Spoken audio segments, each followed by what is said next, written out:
It's not always easy. It's not. And there are days when I'm at the bottom of the roller coaster. But that's what it is. It's a roller coaster. And just as you can be at the bottom of it, you can also climb and you can be at the top. So I don't want to leave people thinking that I'm sorted and I'm handled and I've got it all sussed. I don't. I'm flying by the seat of my pants. I'm making it up as I go along. And I just want to be really real and authentic about that and just say, there are good days. There are great days. There are very blue days. And it's okay to have all of them. What's up, everyone? Happy Wednesday. Happy Wednesday.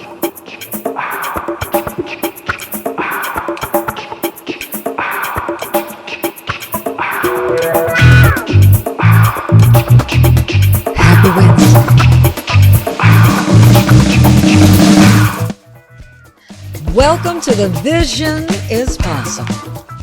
My name is Iona Morris Jackson.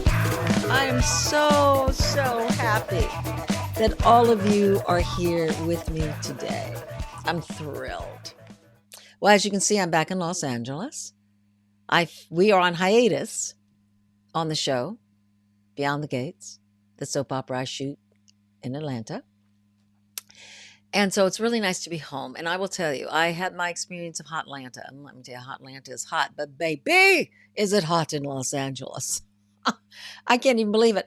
My husband and I have a Spanish 1930s home, and we really love it. And we have fans. And we're never getting air conditioning. I think that will change. Yes, because it is very hot. The climate is changing. So I'm glad to see you all, and I hope you're well. And as we start every show, we want to send blessings, condolences to all of those who are involved in the conflict in the Middle East, those who have lost their lives. We send prayers to your soul and to your families, all of those who are injured, those who have been injured in any way, losing their businesses, their homes. It's awful what is going on. It can be difficult to look at your life as being good, or for us to talk every Wednesday, as we do, about making our visions possible when there are others who are hurting. But you know what? We have to keep the foundation of love and hope alive. That's how we help others in a spiritual sense. That's how we help our world. Because evidently we're supposed to be going through this. There must be something on the other side that is good, that's going to make us stronger and more caring, loving community of human beings. So though we may get pissed off, angry, curse, fuss, and upset with what is happening, we're not going to stay there long. We're not going to let people take us down. We're not going to allow ourselves to live in an angry place. We're going to get out of it and come into joy, come into loving what we want to do, to continue moving forward, so that is the energy that permeates into the universe, so that it will reach those who are much higher up in the government to help us right this ship. So I'm really happy to have you here with me tonight. I'm really happy to have all of you. And I'm really happy to have our fabulous guest, who is so magnificent, so interesting, so doggone talented. He is over in London, and I'm here in Los Angeles. And you know how I like to introduce my guests to you. I'm not going to read a resume. Oh, no. This is how I'm going to introduce tonight's very special guest.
Oh, Hello.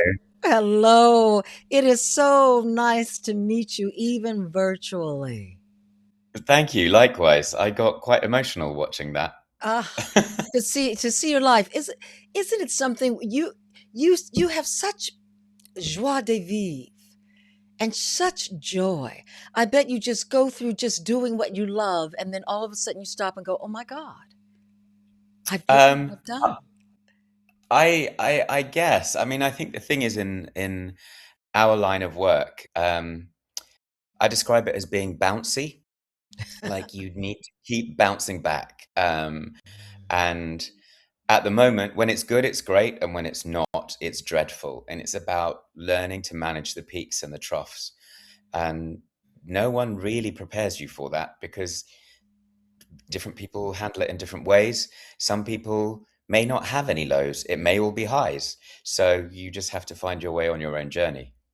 That is so true. I know when I was sending you an email and I had mentioned to you about we'll talk about your life, how you handle no's, and you mentioned something about your nose that I thought was unique. Could you please share that again with us because it aligns with what you're talking about? Sure. This is something that I have come to through doing work and therapy and things like that. It's very easy to be told as an actor that we get a lot of rejection and we face a lot of rejection, which is not something that I subscribe to anymore. What my approach is that if I don't get a job, I get a no. I don't get rejected. The rejection is the meaning I put on the no. Thank you. That is so true. And it's not personal, is it? Right. So I'll say it again because it can be a bit of a paradigm shift for some people. So I get a no, I don't get rejected. The rejection is the meaning I put on top of the no. And it depends. If it's a job that I really want or a job that I could see taking me to the next level or a game changer, then understandably I will be upset and I will be disappointed and frustrated and sad and all of those emotions. But it was a no. I didn't fit the jigsaw that time. And it is a jigsaw puzzle. Have you found that sometimes when you do get a no, it is saving you for something else that is coming? Absolutely.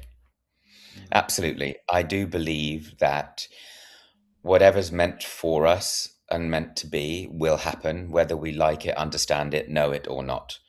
And as I say, there can be opportunities that are presented to us that are very attractive and that you want to be a part of. And for whatever reason, it doesn't work out that way. So then what I have to do is put myself back together, process the information, deal with it, let the emotions be how they want to be, and then bounce back. Not denying yourself how you honestly feel. True, correct. And it's not negating those emotions or those feelings. They're there, they're valid. That's how I'm responding to the situation, but it's not allowing them to take over the situation. Remember when you were younger and it did take over the situation and you find yourself in the valley of the shadow of all of that madness and what was it what was it that flipped for you? I'll tell you what flipped for me is I found that whenever I was crying and I was upset about something and it lasted for a few days, one or two things had started to happen. Another opportunity would come. And Mm. so I'm upset and I've got to get out of the upset. And it doesn't leave me free creatively for the next one. And then I always find there is something else that always comes. And if I Yes, can bless what I didn't get, then something else is coming for me and I'm freer to participate. absolutely. And I think echoing from what you were saying, and it does take a more mature approach to it. But like, what's causing the upset? And again, there are two circles that collapse on top of each other. What happened? and what am I making it mean? So actually, if you separate those two things out, the upset comes from what am I making it mean? It's very unusual that the what happened is the source of the upset. It's the meaning on top of it. And we have choices, the choice we make, right? Exactly. So, for example, someone says something mean to you. Well, that's not a very nice thing, and you can get upset by it. But what is the thing that's upsetting you? What has been said, the intention behind what has been said, or what I'm making that all mean? And I'm an actor, I'm an emotional person. I can run with things very easily. I know exactly what you mean. I'm finding that no matter what, we're actors, we're in the entertainment business. So that's our point of reference right now, but it's for everything in life, you guys. Doesn't matter what career you have. I remember I tried this in love. Oh, I liked this gentleman so much. I thought he was wonderful. It was not working. So I could have gotten very upset about that. But what ended up happening was I let him go through my tears and I met my Right. husband. I know for sure I would not have been open to that love or open to that kind of relationship if I had stayed in that upset. So it Right. goes through every, don't you find? Yes, very much so. And there is, and look, I am saying all of these things and I still get upset. I still get angry. I still get furious. I still get disappointed. Hmm. That's just part of being alive and it's part of, being awake. Um, but yeah, it's in the release, and Hmm. like you say, there's something you might want. It might be a person, it might be a career opportunity, it might be a job, and it's just not yours to have, and Hmm. it takes a long time to really understand and appreciate that, I think. I totally agree with you. And something you brought up makes me think about this now. Shit that happens isn't always bad. If you have a choice of how you're going to use the information you get from that, can something help you grow when your heart is broken, when you've been disappointed, or you've made a Absolutely. mistake about something? Okay, run with That's it. where the What do you biggest think? lessons are. If everything's great and everything's going plain sailing and everything's lovely, great, I'm happy for you. But actually, it's through the heartbreak, it's through the frustration, it's through the disappointment that we get the lesson, that we get the learning, and that one can stop, analyze, regroup, and go, okay, right, Mm. that's really interesting. And that can take time as well. It can take time to realize what the lesson is, depending on what the situation is. Yes, yes, I totally agree with you. And then also, as you say, time. Our youth is about going through a lot of these lessons, right? It's about So time, the way I describe myself is I'm an impatient perfectionist, and which and is you're an the only one. oxymoron, right? I'm an impatient Ah, perfectionist. I want to be the best I can be in the highest place that I can be in the least amount of time. I'm a grafter. I will do that. mm. But let's just get there already, shall we? Mhm, mhm. Have you And so become what more you were saying patient? about lessons taking time, I'm just a bit like, oh, all right. And do you find too that were you more patient with others when you were younger than you were with yourself? Absolutely. Mm, Absolutely. I remember doing a job. I was doing Life of Pi mhm, on stage the first time round, and there was a young actress, and we were in rehearsals, and something happened, and I think I dropped a line, and I got really annoyed with myself, and I got really frustrated, and I was berating myself. mm, And she came up to me quietly, and she went, "Please don't do that." I said, "Do what?" She went, "The way you talk to yourself." She said, "You wouldn't talk to anyone else like that, would you?" And I was oblivious. I was like, "I don't know what you're talking about." mhm, And she said, "The way you spoke to yourself when you were frustrated It was so disheartening to see because you're so full of love and you give everyone else such grace. Why can't you do that to yourself? And when you think, well, that's a lifetimes of unlearning to do. Yes. What grace she gave to you in that moment. Mm, So often we don't love the one person we should love after mommy and right, daddy, of course, but first is ourselves, right? And how can we honestly give it to others if we aren't giving it back to ourselves first? I got correct. really sick one time, and doctors couldn't figure out what's wrong with me. So I'm at home. I've got job offers. I can't do anything.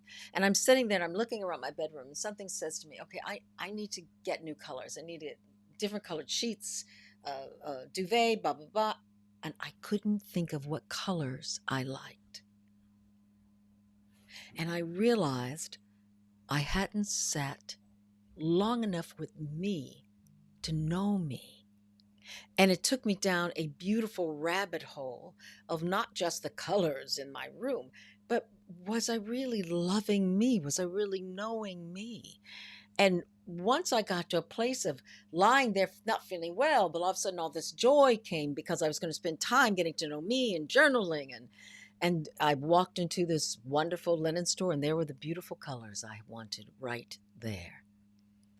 And it makes such a difference, because we would never speak to others like we berate ourselves at times. Mm, yeah, absolutely. And it is that thing of, um, so I've been doing some reading recently and I've found there, I read up on, it's a trait of ADHD. Do you know what I mean by ADHD? So Yeah. that's attention deficit hyperactivity disorder. And one of the traits is something called RSD, which is rejection sensitive dysphoria. And someone can have this trait without being diagnosed as ADHD. And what it is that it's a way that the brain is wired and it's a way the brain works. And they can perceive things to be criticism or rejection. And that's the way that that particular individual perceives it. And somebody with ADHD or RSD will have faced, uh, is it 20,000 times more rejection than others will have done by the time they reach adulthood. So that's that many more times worth of criticism that Mhm. that individual will have. So when we're talking about self-love and grace towards others, in a situation like that, there is very little. There is no room for that, and it's just something I found really fascinating. That's interesting. I'm also wondering in about being taught to be nice. Hmm. And when you're a kid, you as you well know, kids are blatantly honest. They're And honest and they're mean. yes, they can be. They sure can be. But there's a part I feel like we're being nice, and this part about being humble. Oh, if I'm humble, then I'm not going to say how wonderful I am, because that could be a conceit. I shouldn't say that. My father told us when we were growing up, if you don't know that you're good, nobody else is going to know that you're good. If you can't appreciate what you do, how is anyone else going to appreciate? And he said that's nothing about being conceited. That was a big word when I was younger. It's about knowing your value. And it's actually a gift you give to others of Yes. knowing your value. I think also, absolutely, I agree with you. And I think also there is a cultural thing here because Mm. there is a very different way of answering a question as a British person to an American person. And I found this when I first went to LA. And I went to LA and I was in a party, and people were like, "Oh, you're an actor from London. Are you a good actor?" And I would answer the British way, which is very humble and go, "Oh, I'm not bad. I'm okay," which is the British way of answering it. And I'd noticed that people would then move on because actually people at a party in LA, they don't want to talk to they don't want to talk to someone who's not bad. They want to talk to a great actor. They want to talk to someone who says, Mhm. "Yeah, I'm a good actor." And it took me a Mhm. couple of days, and Mhm. I was talking to my friend that I stayed with, and I was like, "So," and she was like, "Yeah, you can't do that here." She's like, especially LA being an industry town. Mm. So the thing is that then I realized that actually there is a way of being factual in answering a question without being conceited, to use your word. Mhm. Mhm. So you can say, yeah, I'm a great actor. Know that it's the truth, but actually the attitude and the opinion from where you come from, have it not be conceited. Yes. Now, I'm in London at the moment, and the thing is that I have taken and run with that approach so that if someone asks me a question, I will state it as a fact or, something like that. But the Brits don't like it. The Brits can see it as being quite, like you're Full of yourself? egotistical. Mm. Yeah, exactly. Full of yourself, egotistical, conceited, entitled. Entitled is a big word, Mm. that Mhm. and you just think, well, no, not really.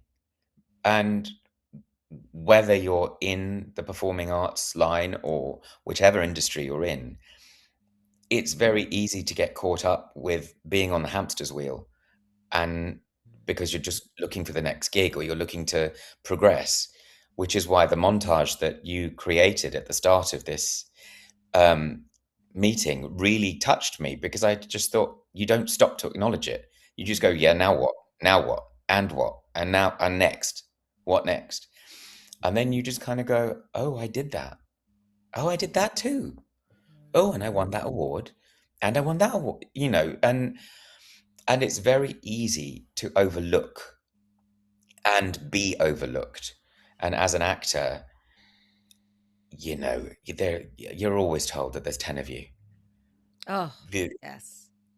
do you want the job or not? Because there's another 10 people who will do Mm. it. Mm. So yeah, so it's very interesting. And that thing about, like you said, be know your worth. I don't know my worth. I have points where I do, and then there are points where I'll belittle myself or denigrate myself, and then I'll catch myself doing it. And then you're like, okay, why are you doing that? Why? I don't understand. You know? Mhm. Mhm. I'm glad you catch yourself because you're so worthy of so much. What one of the things I really love about your work is the joy you have in every moment, even in your emotional moments. You're right there 100%. And I remember when I was young in this business, I moved from LA to New York and I moved back to LA and things weren't going so well. And a friend of mine said, "Do you want to be an actor? Or do you want to be a star?" And I hadn't thought about that. I hadn't thought that because she could tell in my language, I wasn't loving my art. I had lost that. I was hungry for getting the money, getting the this, getting the that. And once she revealed that to me, everything changed because it is about the Mm. craft and the art and what you love to do, isn't it? It is, but also at the same time, one can want to be a star too. Thing. Yeah, the two can coexist at the same time. Mm, That absolutely you can care about the craft and the tools, and one can want to be famous and be a star at the same time. Now, if one is famous, then what are you famous for? mm, Like you can be famous, but you're going to have to be able to deliver the goods at the end of the day. mhm, mhm, Because if you're not, they'll just move on to the next one. You'll be dropped like a hot potato. mm. So, if anything, sometimes the people that do make it through the glass ceiling, that are the marquee names, that are all of those people, in many ways, they've also got more to lose because if they don't deliver, if they don't do what is expected of them and that very big pay packet, well, you're only as good as your last performance, right? Very much. What have you done for me lately? As the lyrics Yeah, say. Mm-hmm. yeah. It's very that. So, yeah, you can break through, you can, have a huge salary, But if you're not delivering the goods, they're not going to keep you. How did you get into this business? Where do you come from? Um, my parents are from India, and I was born and brought up in London. My father is a doctor. My mother is a chemist. Well, my father's a retired doctor now. My mother's a chemist. But the part of India that they come from, which is Calcutta, which is northeast India, is known as being the artistic part of India. So everybody sings, plays an instrument, or dances Indian classical dance or acts. My grandfather, my maternal grandfather, who was the deputy mayor of Calcutta and had a very highfalutin job, um, used to act, used to do Amdram. So I've always said that it's in my blood. It's just something that has always been there. And as children, we would learn Indian classical singing, which is something that my sister has taken further. She's an Indian singer. Um, but for me, so I would go to a weekend stage school where they would have an agency, um, and they would put you forward for work, and I would start to work that way.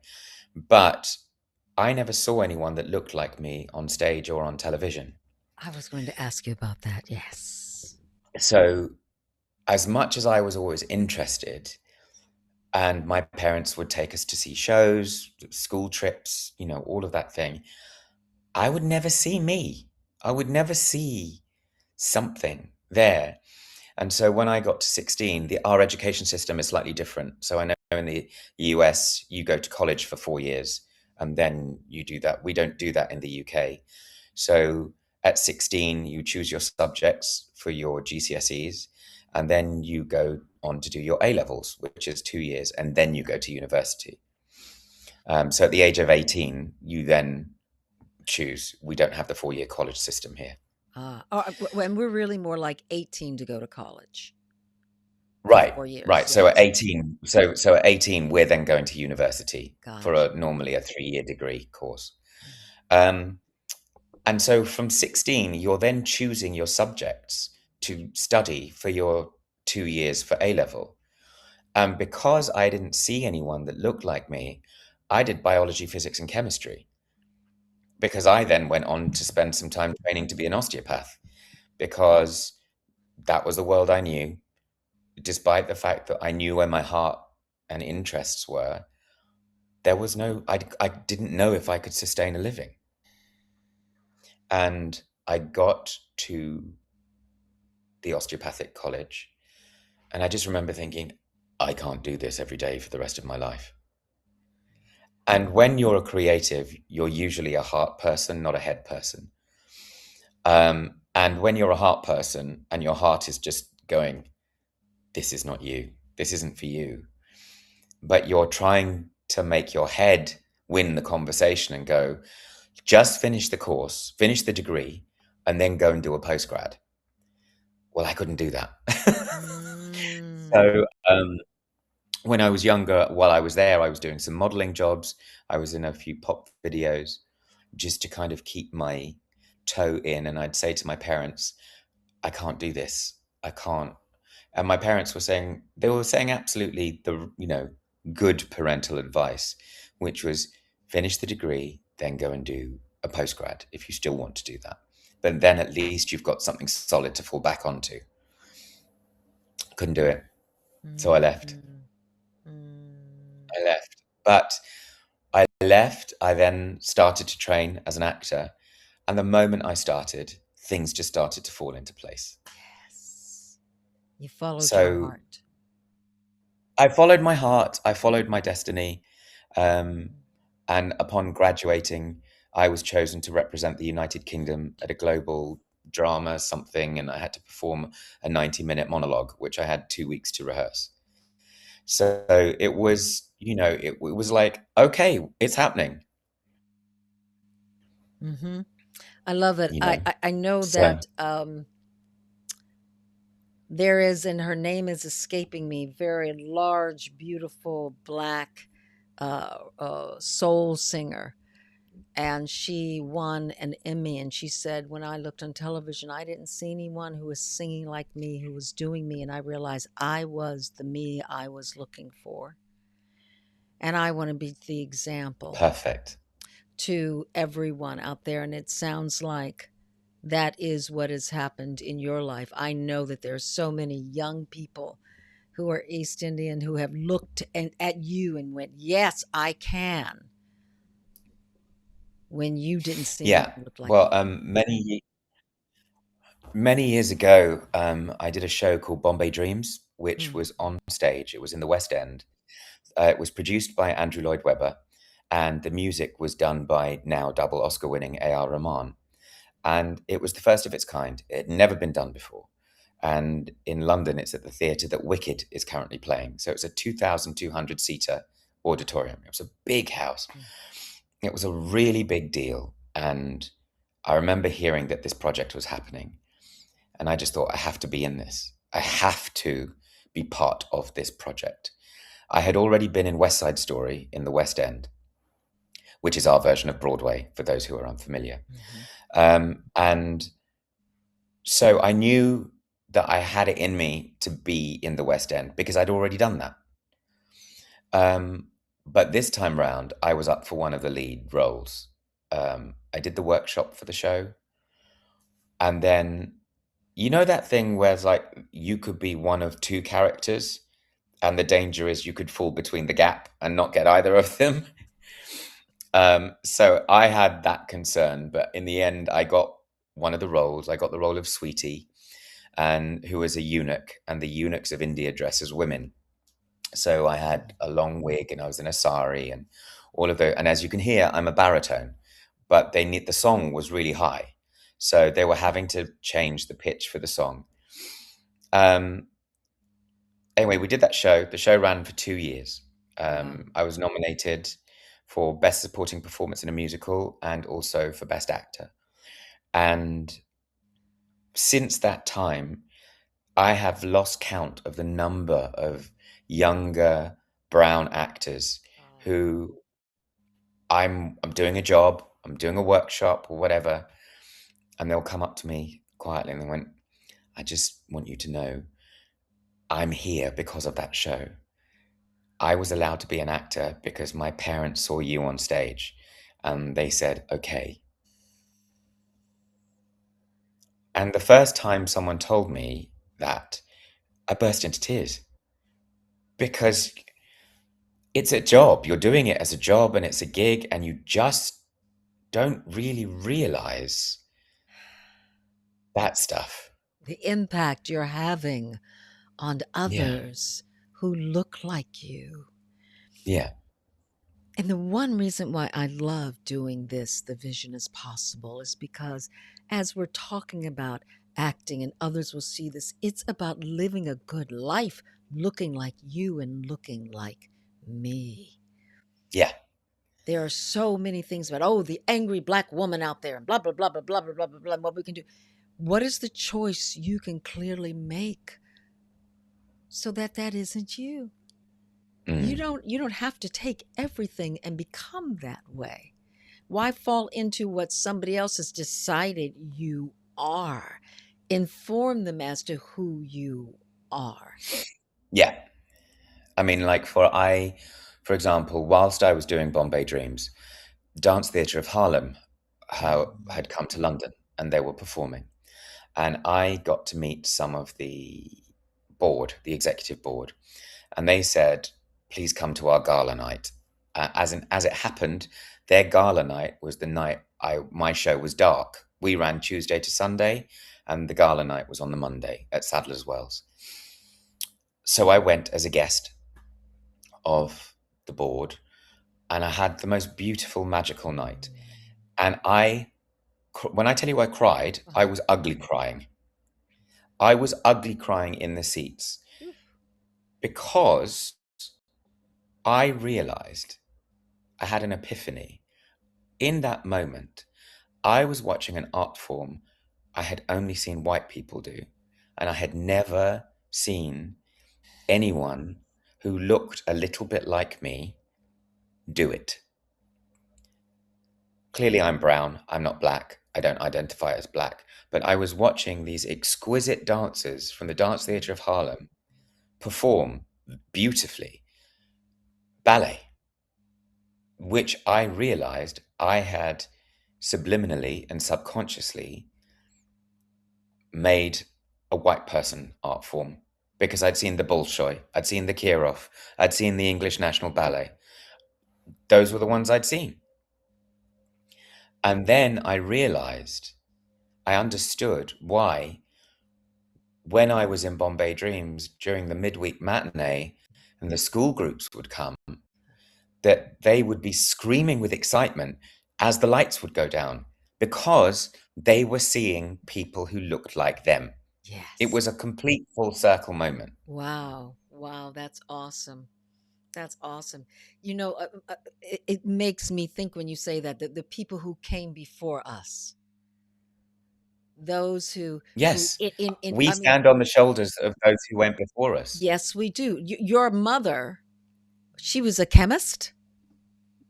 Yes. My God. Who would have, and your father? Because there are so many, as a being a doctor, there are so many people who think less of us. And then we start to believe, some of us, that conversation. That's why it's so important to travel. That's why it's so important to be exposed, to get out of where you live Yeah, and to it's know that no matter where you start, you can make your dreams possible with the work, with the study. right. I mean, it's like at the moment, I'm playing Carmen Gia in The Producers. Yes. Um, I am the first person of color to ever play the ever. Really? Well, yeah, worldwide. And let me just show this to everyone. This is wonderful. The Eastern Eye ACTA Award for Theater Oh, for hello. that role. How brilliant is that? How wonderful. Yeah, so thank you. So, and there are six principals in the show, and Mel Brooks had to personally approve all of us. So I've got Mel Brooks's approval, which blows my mind. I love that. I think you also have someone else's approval. So that's me as Sweetie there. And that's Bombay Dreams. That's Bombay. So that's me as Sweetie, and that's Bombay Dreams. That's the late Queen. Oh God, how beautiful that is. I Yeah. found that and I said, "Ooh, look what I found from way back." Raj, Yes. Yeah, that was a long time ago. Raj, I'm so glad that you've been here to share with us your life and also your positive, joyful um, nature of who you are, because the inspiration will not only hit those who are brown and beautiful and dark skin and light skin, but people in general. And I know you've got a busy day with your fabulous show. You've said so much, but is there anything on your heart that you would want to say, to leave, to inspire, uplift? I will say this. I've said a lot of things today, and sometimes it's easy to say those things. It's not always easy. It's not. And there are days when I'm at the bottom of the roller coaster, but that's what it is. It's a roller coaster. And just as you can be at the bottom of it, you can also climb and you can be at the top. So I don't want to leave people thinking that I'm sorted and I'm handled and I've got it all sussed. I don't. I'm flying by the seat of my pants. I'm making it up as I go along.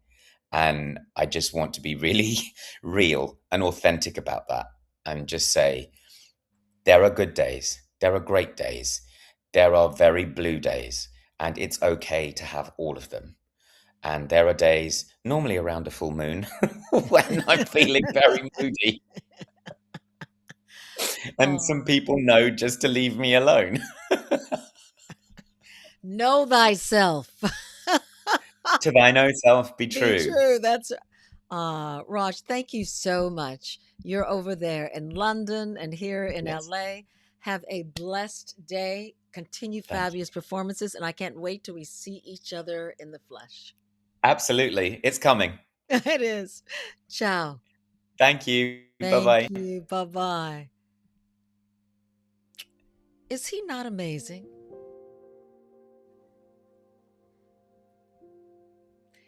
You know, you know how I get emotional. I was feeling emotional when Raj was talking about how he hadn't seen anyone who looked like him. Because when I was a little girl, and my dad is an actor, so I was involved around the business, but I never saw anyone who looked like me at any of the parties who wasn't a wife or a daughter.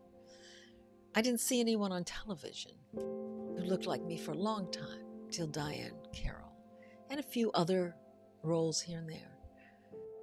I remember the day my mother told me that I could not only be the dancer in the company, but I could be the company choreographer and manager.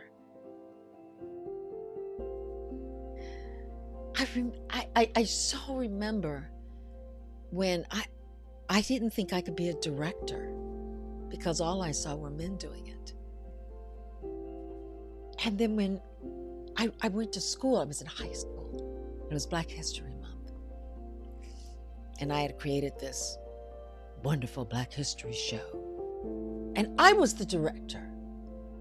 I thought I would act in it, but I was the director. And it's like in the middle of it, I went, whoa.